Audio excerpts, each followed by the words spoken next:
This video I'm going to show you how to private post on Facebook.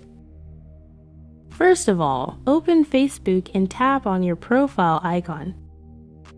Again, click on your profile.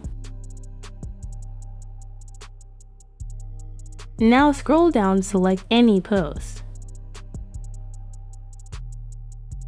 Now click on this tree lines. Now click on Edit Privacy.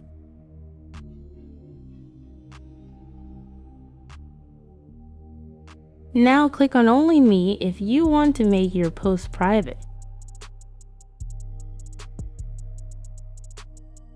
Click on this icon. In this way you can private your post on Facebook. Now no one can see your post except you. Please subscribe my channel.